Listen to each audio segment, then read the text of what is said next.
کا ایک شخص کسی کام کی وجہ سے شہر سے باہر گیا۔ اس کی ایک بیوی تھی جو نہایت ہی نیک خاتون تھی۔ اس شخص نے اپنے بھائی کو اپنی بیوی کی خیرگیری اور ضروریات کی فراہمی کے لیے وصیت کی تھی۔ چنانچہ اس کا بھائی اس کی ضروریات کو پوچھنے کے لیے آتا اور ضروریات کی اشیاء پوچھ کر فراہم کر دیا کرتا تھا۔ ایک دن دیور کی نظر اس عورت پر پڑ گئی اور اس کی نیت خراب ہو گئی۔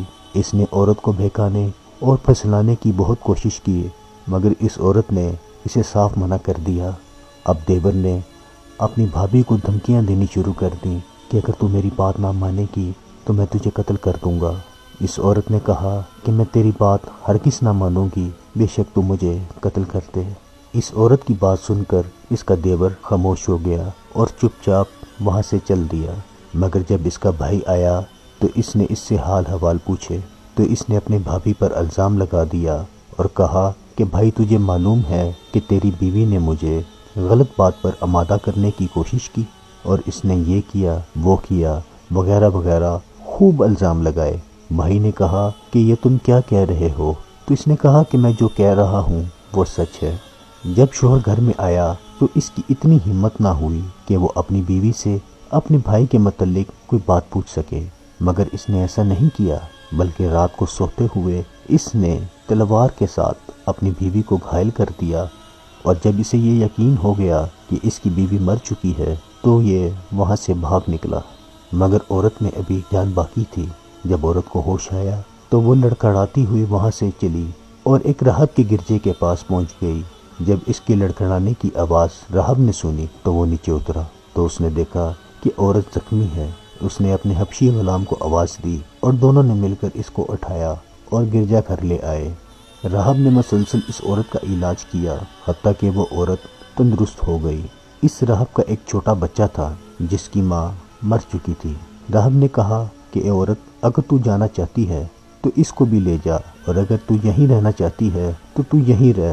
اس عورت نے کہا کہ میں یہیں رہنا چاہتی ہوں اور یہاں رہ کر میں آپ کی خدمت کروں گی۔ اس کے بعد یہ عورت راہب کے بیٹے کی پرورش کرنے لگی۔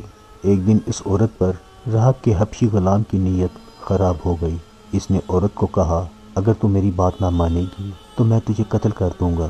عورت نے کہا کہ تو جو چاہے کر گزر، لیکن میں تیری بات ہرگز نہیں مانوں گی۔ جب رات ہوئی تو حبشی غلام نے اس عورت کے پاس سوئے ہوئے راہب کے بیٹے کو قتل کر دیا اور راہب کے پاس جا کر بولا کہ کیا تمہیں معلوم ہے اس خبیث عورت نے تمہارے بیٹے کو قتل کر دیا ہے؟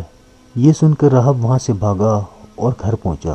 اس نے اپنے بیٹے کی خون میں لت پت لاش دیکھی اور اس نے عورت سے پوچھا کہ یہ سب کیا ہے؟ اس عورت نے کہا کہ مجھے معلوم نہیں، البتہ تیرے غلام نے مجھے قتل کی دھمکی دی تھی۔ یہ کہہ کر اس عورت نے پورا واقعہ راہب کو بتا دیا۔ راہب نے کہا کہ مجھے تیرے معاملے میں شک ہو گیا ہے، اب تیرا یہاں رہنا مجھے پسند نہیں، یہ 50 دینار لے اور جہاں تجھ سے ہو سکے وہاں چلی جا۔ چنانچہ اس عورت نے وہ 50 دینار لیے اور وہاں سے نکل پڑی۔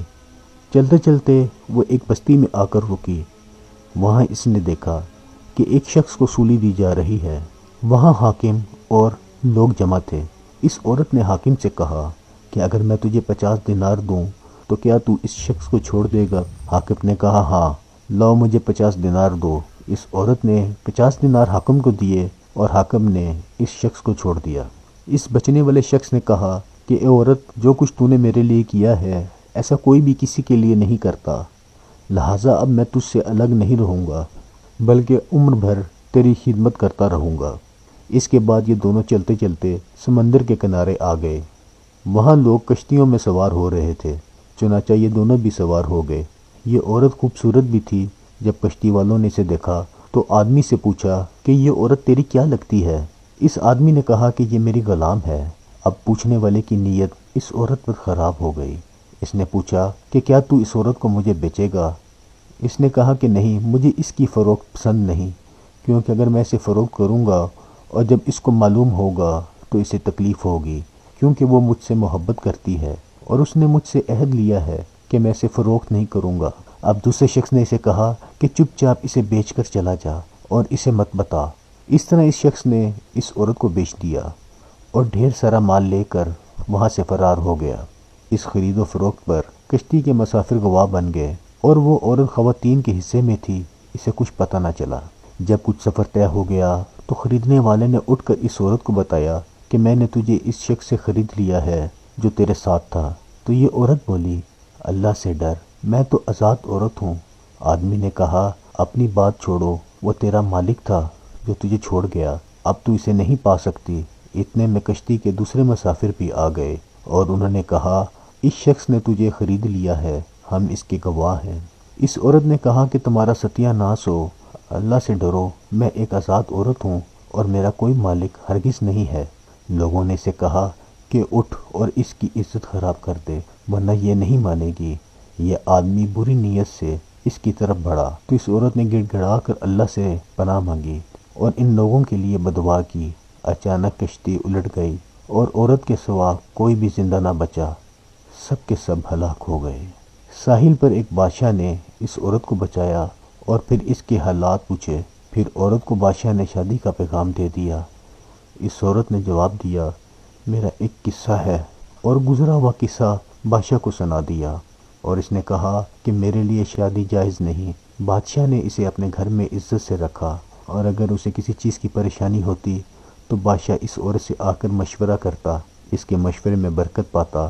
حتیٰ کہ بادشاہ کی موت کا وقت قریب آ گیا تو اس نے اپنے اہل مملکت کو جمع کر کے پوچھا کہ میں تمہارے لیے کیسا تھا؟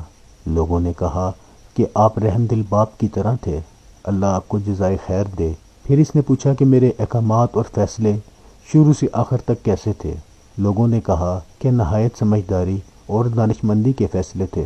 بادشاہ نے کہا کہ میرے سارے فیصلے اس عورت کے مشورے سے ہوئے تھے، اور میں نے تمہارے لیے ایک اور فیصلہ کیا ہے۔ لوگوں نے پوچھا وہ کیسا فیصلہ ہے؟ تو بادشاہ نے کہا کہ میرے بعد حکمران یہ عورت ہوگی، اور لوگوں نے اسے منظور کر لیا، اور پھر یہ عورت اس کی ملکہ بن گئی اور بادشاہ کا انتقال ہو گیا۔ عورت نے تمام لوگوں کو جمع ہونے کا حکم دیا تاکہ لوگ اس سے بیعت کر لیں۔ لوگ جمع ہونے لگے، لوگ بیعت کرتے رہے، اس کے سامنے سے سارے لوگ گزرتے گئے۔ اس کے سامنے اس کا شوہر اور دیور گزرے۔ اس نے حکم دیا، ان دونوں کو علیحدہ کھڑا کرو۔ اس کے بعد سولی سے بچنے والا شخص گزرا تو اسے بھی علیحدہ کھڑا کر دیا، اور پھر رہب اور اس کا غلام گزرے تو اس نے انہیں بھی علیحدہ کر دیا۔ جب سب لوگ چلے گئے تو اس عورت نے ان تمام لوگوں کو بلایا اور اپنے شوہر سے مخاطب ہو کر بولی، کیا تو مجھے جانتا ہے؟ شوہر نے کہا، واللہ صرف اتنا کہ تو ہماری ملکہ ہے۔ اس نے کہا کہ میں فلانی تیری بیوی ہوں، اور تیرے بھائی نے مجھ سے ایسا سلوک کیا تھا۔ اس عورت نے اس کے بھائی کی بات بتائی اور کہا، اللہ بخوبی جانتا ہے کہ جب سے میں تجھ سے جدا ہوئی ہوں میرے قریب کوئی مرد نہیں آیا۔ اس کے بعد بھائی کو بلا کر اس کے قتل کا حکم دیا۔ اس کے بعد راہب کو بلایا اور کہا، جس چیز کی ضرورت ہو تو مجھ کو بتا دینا، اور راہب کو اس کے غلام اور اس کے بچے کے قتل کا واقعہ بتایا۔ پھر اس غلام کو قتل کرنے کا حکم دیا۔ اس کے بعد عورت نے سولی سے بچنے والے شخص کو بلوایا اور اسے بھی قتل کیے جانے کا حکم دیا۔